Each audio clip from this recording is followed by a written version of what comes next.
Hello everyone, मेरा नाम है श्रीनिवास नाडार एंड आज हम एक बड़ा ही इंटरेस्टिंग टॉपिक पढ़ेंगे। आज का टॉपिक का नाम है प्रॉपर्टीज ऑफ साइनैप्स। ठीक है, ये topic from the chapter synapses है एंड ये बहुत ही इंपॉर्टेंट टॉपिक है क्योंकि इसमें से एक 10 मार्क का क्वेश्चन यूजुअली आता ही है यूनिवर्सिटी एग्जाम्स में, या फिर एक 5 मार्क का question is guaranteed. The book reference book जो मैंने यूज किया है वो है AK Jain. Okay, so moving on with the topic. So the first property is convergence. So convergence, as the name suggests, क्या होता है इसमें? Many presynaptic neurons synapse on a one postsynaptic neuron. ये डायग्राम में भी देख सकते हैं, मल्टीपल प्रीसाइनेप्टिक न्यूरॉन है जो कन्वर्ज हो रहे हैं on a single postsynaptic neuron. इसके एग्जांपल्स क्या है? A spinal motor neuron receives impulses from dorsal root जो है sensory, descending spinal tract and interneurons. इसका इंपॉर्टेंस क्या है? The importance is that it makes excitation और इनहिबिशन मोर इफेक्टिव। ज्यादा नंबर ऑफ साइनेप्सेस आ रहे हैं तो इसके वजह से एक्साइटेशन और इनहिबिशन ज्यादा इफेक्टिव हो रहा है। It allow us integration of multiple signals, क्योंकि सिग्नल्स हम लोग को मल्टीपल प्री साइनेप्टिक न्यूरॉन से मिल रहे हैं इसके लिए। ये बहुत इंपॉर्टेंट डायग्राम है, ये एग्जाम में बनाना ही है, कन्वर्जेंस का इजी है, तो प्लीज बनाना। Then we move on to divergence. Convergence का उल्टा डाइवर्जेंस होता है। इसका मीनिंग क्या है? डाइवर्ज होना। One presynaptic neuron synapses with many postsynaptic neuron. एक single presynaptic neuron will give signal to multiple postsynaptic neuron. इसका एग्जांपल क्या है? Sensory impulses go to many areas of brain. इसका importance क्या है? Amplifies the signal, spreads the information widely throughout the body. Okay. So then we move on to the next property, that is law of forward conduction, या फिर law of one way conduction भी बोलते हैं इसे। इसका meaning क्या है? As the name suggest, impulses pass only in one direction. एक ही डायरेक्शन में इम्पल्सेस पास करेंगे, that is from pre synaptic neuron to post synaptic neuron. And इसमें reverse conduction does not occurs across the synapse. मतलब आपका conduction से will only go from pre to post synaptic neuron. क्यों होता है? क्योंकि हमारे प्री साइनेप्टिक न्यूरॉन से ही न्यूरो ट्रांसमीटर रिलीज होते हैं। As it is written here, chemical transmitter is release only from the pre synaptic norm. And आपके receptors जो न्यूरोट्रांसमीटर के जो रिसेप्टर्स है, that is only found on the post synaptic membrane. ठीक है, जैसे हमने साइनाप्स में पढ़ा था, इंट्रोडक्शन टू साइनाप्स, साइनाप्स के स्ट्रक्चर में पढ़ा था। ओके, इसका सिग्निफिकेंस क्या है? इससे हम लोग बेसिकली डिटरमाइन कर सकते हैं कि साइनाप्स कौन से डायरेक्शन में जा रहा है। ठीक है, it helps in synapse decides the direction of the impulse flow. Okay, so the next property is that synapses are more susceptible to hypoxia. ठीक है, साइनेप्सिस में हाइपोक्सिया होने की क्षमता ज्यादा होती है। Now what is hypoxia? Hypoxia is basically oxygen deficiency in a tissue. ठीक है, इतना याद रख लो, आगे जाके हाइपोक्सिया का एक चैप्टर होगा, उस पर भी मैं एक वीडियो बनाऊंगा, तो उसमें ज्यादा डिटेल में समझाऊंगा। ठीक है, इसमें क्या हो रहा है? Synapses fail earlier than nerve fibres when the oxygen is low. ठीक है, रीजन क्या होता है? हमारे न्यूरोट्रांसमीटर को ऑक्सीजन की जरूरत होती है फॉर सिंथेसिस एंड रिलीज। ठीक है, विदाउट न्यूरोट्रांसमीटर साइनेप्स होगा नहीं अगेन, एंड हेंस उसकी वजह से क्या होता है? Brain function is affected early in hypoxia. Okay, fourth property is fatigue occurs at synapse just like muscle. Synapses में भी फटीग होता है। इसका मैकेनिज्म क्या है? रिपीटेड स्टिमुलेशन की वजह से क्या होता है? Gradual increase in post synaptic neuron का रेस्पॉन्स। ओके, मतलब पोस्ट साइनेप्टिक न्यूरॉन में बेसिकली एक्शन पोटेंशियल जनरेट नहीं होगा। Finally the response disappears. बाद में डीपोलराइजेशन भी होना बंद हो जाता है। Why? Because the synapse has habituated to that stimulus. Okay, इसे ही बोलते हैं साइनेप्टिक फटीग या फिर हैबिचुएशन। इसका कॉजेस क्या होते हैं? एग्जॉशन ऑफ न्यूरोट्रांसमीटर एग्जॉस्ट हो गया। व्हाई? बिकॉज न्यूरोट्रांसमीटर का release is faster than synthesis. Neurotransmitter बनने से ज्यादा उसका रिलीज हो रहा है, उसके वजह से न्यूरोट्रांसमीटर का एग्जॉशन हो जाता है। It is also due to inactivation of the calcium channels. Calcium channels अगर बंद हो जाएंगे तो इंट्रासेलुलर कैल्शियम आयन कम हो जाएगा, एंड उसकी वजह से न्यूरोट्रांसमीटर रिलीज नहीं होगा। न्यूरोट्रांसमीटर ऑलवेज हमेशा याद रखो, न्यूरोट्रांसमीटर कैल्शियम आयन की वजह से ही रिलीज होता है। Okay, so then we come to the fifth property, that is the synaptic delay.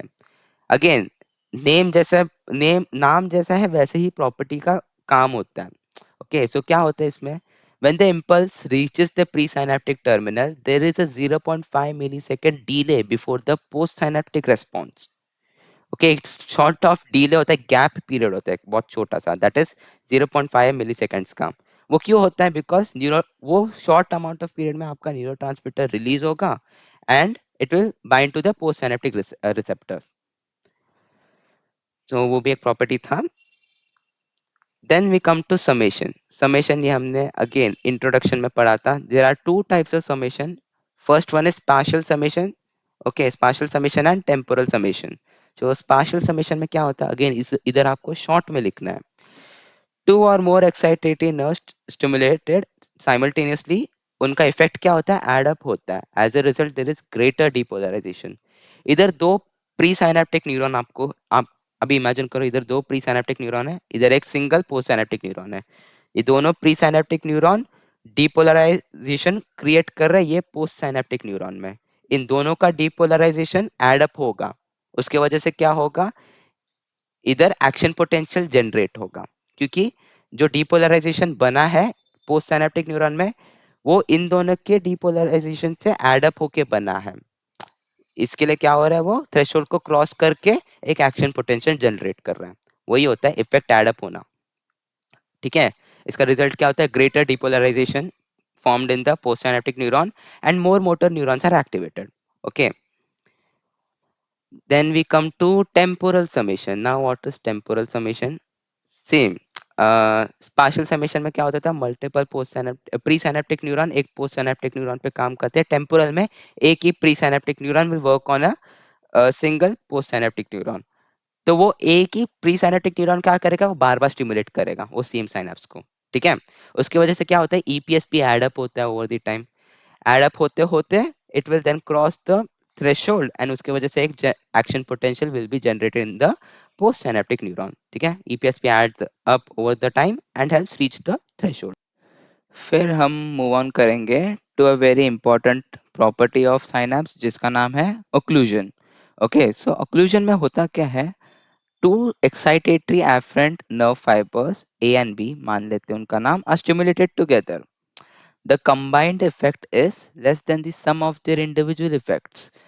अभी इसे हम हमारे एक ही चेन के ही एक डायग्राम से समझते हैं। ये बहुत ही इंपॉर्टेंट डायग्राम है, ये हमें एग्जाम में बना के आना ही है। ओके, सो अभी क्या है, क्या दिखा है ये डायग्राम में? बेसिकली ए नर्व फाइबर है, ये पिंक वाला जो है वो ए नर्व फाइबर है, ग्रीन वाला इज बी नर्व फाइबर। ए के अंदर आपको मल्टीपल मोटर न्यूरॉन्स दिखते होंगे, ये छोटे छोटे जो है बल्ब जैसी चीजें, वो है मोटर न्यूरॉन्स। ओके, सो अभी समझना आपको क्या है इधर। ए को अगर हमने सिर्फ ए नर्व फाइबर को अगर हमने स्टिमुलेट किया तो हम लोग का कितना 10 न्यूरॉन्स, 10 मोटर न्यूरॉन्स एक्टिवेट हो रहे हैं। वेराज बी को भी अगर हमने सिर्फ बी नर्व फाइबर को स्टिमुलेट किया तो हम लोग के अगेन सिर्फ 10 ही मोटर न्यूरॉन्स एक्टिवेट हो रहे हैं। बट अभी मैथ्स के हिसाब से अगर हम इन दोनों को एक साथ एक्टिवेट करेंगे तो हम लोग को 20 मोटर न्यूरॉन्स एक्टिवेट होने चाहिए, राइट? बट नहीं, वैसा नहीं होता।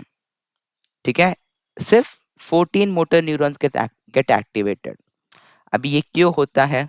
वाई? बिकॉज अभी आपको इधर समझना चाहिए कि सिर्फ इधर आप देख सकते हो, इधर 6 मोटर न्यूरॉन्स है जो which are common in both A and B. ठीक है, तो इसके कारण क्या होता है? लेट्स सपोजिटली से अगर ए, सिर्फ ए नर्व फाइबर भी अकेले से एक्टिवेट होता है, सिर्फ ए नर्व फाइबर भी अकेले से स्टिमुलेट होता है, तो ये 6 मोटर न्यूरॉन्स भी स्टिमुलेट होते हैं। वेराज अगर सिर्फ बी नर्व फाइबर भी स्टिमुलेट हो रहा है तो ये 6 मोटर न्यूरॉन्स भी स्टिमुलेट होते हैं। सो अगर ये दोनों ए एंड बी एक साथ स्टिमुलेट होते हैं तो वो लोग भी स्टिमुलेट होंगे ही, वो ज्यादा डबल इफेक्ट नहीं दिखाएंगे। ठीक है, क्यों? क्योंकि इनके रिसेप्टर्स, ये न्यूरोट्रांसमीटर के जो रिसेप्टर्स होते हैं, ये न्यूरॉन, ये जो 6 मोटर न्यूरॉन्स, इनके जो न्यूरोट्रांसमीटर रिसेप्टर्स है वो ऑलरेडी भर चुके होते हैं न्यूरोट्रांसमीटर के साथ।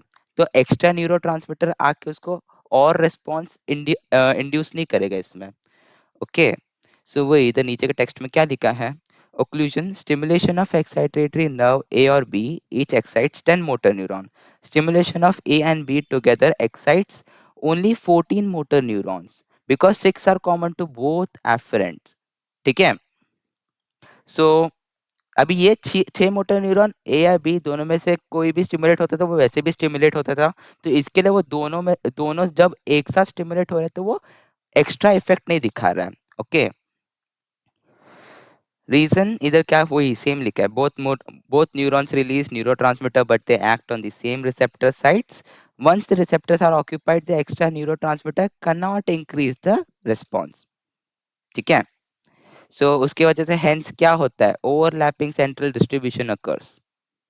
Okay, then we move on to subliminal fringe. Okay, अभी इसका मीनिंग क्या है, मीनिंग इज subliminal का मतलब क्या है, बिलो थ्रेशोल्ड, फ्रिंज का मतलब क्या है, बॉर्डर एरिया. सो इसमें क्या होता है mechanism, nerve fiber receive stimulus.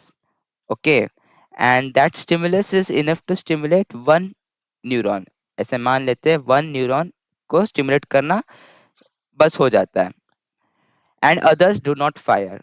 But उनका क्या होता है, एक्साइटेबिलिटी इंक्रीज होता है, उनका एक्साइटेबिलिटी इंक्रीज होता है. ठीक है, मतलब उन लोग का जो दे कम क्लोज, उनका एक्साइटेबिलिटी इंक्रीज होता है and they come closer to threshold. Okay, so अभी अगेन ये मैं डायग्राम के दौरान सिखाता हूँ. तो इसमें क्या होता है, अभी ये सबलिमिनल फ्रिंज का डायग्राम है, अगेन फ्रॉम एकिजन टेक्स्ट बुक की. सो इसमें अभी आपको देखना है, ये येलो येलो नर्व फाइबर जो दिख रहा है आपको, ठीक है, ये ए, उसको ए नाम दे देते हैं, एंड जो ब्लू नर्व फाइबर है वो बी है. ठीक है, ये दोनों नर्व फाइबर्स में 3 मोटर न्यूरॉन्स हैं. ओके, एंड उनके बीच में सर्टन उनके बीच में और 6 मोटर न्यूरॉन्स हैं. ओके, सो अभी क्या हो रहा है बेसिकली, सपोजिटली अगर हमने सिर्फ ए नर्व फाइबर को स्टिमुलेट किया तो 3 मोटर न्यूरॉन्स एक्टिवेट होते हैं. अगेन बी में भी सेम ही होता है, सिर्फ बी नर्व फाइबर को स्टिमुलेट किया तो 3 मोटर न्यूरॉन स्टिमुलेट होते हैं. बट अगर हमने इन दोनों को, ए और बी को दोनों को हमने स्टिमुलेट किया तो हम लोग को इफेक्ट आ रहा है 12 का. बट ऐसा मैच लगाएंगे तो 3 और 3 मोटर न्यूरॉन मिला के हम लोग को 6 का इफेक्ट आना चाहिए, बट हम लोग को 12 का मिल रहा है. वाई, बिकॉज अभी आपको समझ में आना चाहिए कि जब सिर्फ ए मोटर न्यूरॉन या बी मोटर न्यूरॉन स्टिमुलेट हो रहा है तो क्या हो रहा है, ये 3 मोटर न्यूरॉन तो स्टिमुलेट हो ही रहे हैं, बट ये इधर के जो बीच में के जो 6 मोटर न्यूरॉन्स है ना वो एक्साइट हो रहे हैं. ओके, सो उसके कारण क्या हो रहा है, सिर्फ ए मोटर न्यूरॉन जब स्टिमुलेट होता है, अब जब ए नर्व फाइबर स्टिमुलेट होता है तो ये 3 मोटर न्यूरॉन स्टिमुलेट होते हैं और ये 6 मोटर न्यूरॉन्स एक्टिवेट होते हैं, वो एक्साइट होते हैं. ओके, अगेन बी में भी सेम होता है, ये 3 मोटर न्यूरॉन स्टिमुलेट होते हैं और ये 6 मोटर न्यूरॉन्स जो है वो स्टिमुलेट होते हैं.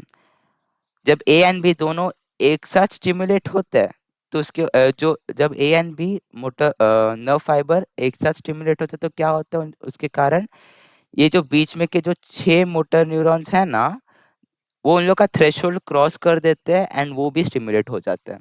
सो वही लिखा है, stimulation of excitatory nerve A और B each excites 3 motor neurons and produces a subliminal effect on other 6 motor neuron. मतलब वो अदर 6 मोटर न्यूरॉन, ये बेसिकली ये 6 मोटर न्यूरॉन क्या हो रहे हैं, वो एक्साइट हो रहे हैं.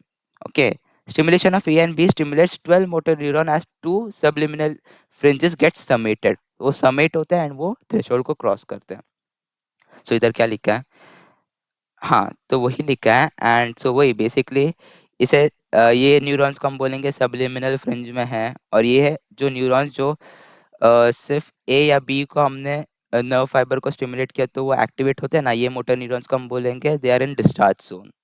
Okay, so physiological significance of occlusion and subliminal fringe क्या है, neural impulses get modified while passing through synapses. ठीक है, सो बेसिकली ये क्या हेल्प करेगा, integration of nervous activity, referred pain में हेल्प करेगा, फाइन मोटर कंट्रोल में हेल्प करेगा, मूड एंड अटेंशन चेंजेस में हेल्प करेगा. ठीक है, ये significance of occlusion and subliminal fringe है. Then finally we come to synaptic plasticity. Plasticity क्या होता है, it is the ability to change just like clay. Okay, so synaptic strength can increase जिसे फैसिलिटेशन बोलते हैं एंड डिक्रीज जिसे depression बोलते हैं based on the previous experiences. Okay, and the changes may be pre synaptic या फिर post synaptic. ठीक है, so plasticity it is basically basis of learning, memory and conditioned reflexes. आगे जाके हम पढ़ेंगे क्या होता है। So forms of synaptic plasticity होता है, first form is post tetanic potentiation. Okay, so इसमें क्या होता है, ब्रीफ रिपीटेटेड स्टिमुलेशन। ठीक है, ब्रीफ रिपीटेटेड स्टिमुलेशन, उसके कारण क्या होता है, it causes increase in calcium ion in the presynaptic neuron। ठीक है, जिसके कारण क्या होता है, there is an increase in neurotransmitter release। ठीक है, brief repeated stimulation of the presynaptic neuron, this causes increase ion calcium ion in the presynaptic neuron। Okay, उसकी वजह से न्यूरोट्रांसमीटर रिलीज होता है एंड इसका इफेक्ट क्या होता है, it will last from minutes to hours. It is important for short term memory. ठीक है, important for short term memory and it is a type of synaptic facilitation. Then we come to long term potentiation. Again इसमें क्या होता है, अभी post tetanic potentiation जो last from days to weeks. ठीक है, ये भी पोस्ट टेटानिक पोटेंशिएशन है, बट जो डेज टू वीक्स तक टिके रहता है। ये क्यों होता है, due to increase in calcium ion in the post synaptic neuron. Okay, it is mainly seen in hippocampus, it is essential for long term memory. Okay, then long term depression, it is opposite of long term potentiation. ये due किसकी वजह से होता है, due to slow stimulation of pre synaptic neuron due to calcium influx. Okay, seen in hippocampus cerebellum, important for motor learning। okay, then we come to sensitization। sensitization में क्या होता है, it is the presynaptic facilitation of impulse, increased response to stimulus after pairing with a noxious stimulus। Okay, and ये basically काम कैसे करता है, जब तुम्हारे न्यूरॉन्स में सीएमपी बढ़ता है तभी जाके वो काम करता है। सीएमपी कैसे बढ़ता है, जब तुम्हारा कैल्शियम आयन का इन्फ्लक्स होता है, वो एडेनाइट साइक्लेज को बढ़ाता है, फैसिलिटेट करता है, जिसकी वजह से सीएमपी बढ़ता है। एंड इसका एग्जांपल क्या है, mother wakes up to baby's cries but not to other noises. Okay, so ये है लास्ट टॉपिक। ठीक है, so now we are done with properties of synapses. Okay, so इसमें जो मेन मेन इम्पोर्टेंट जो है वो है आपका occlusion and subliminal fringe. Okay, and उसके पहले के जो भी सब है वो सब तो इजी है, बट अगेन इन सब का डायग्राम आपको बनाना है।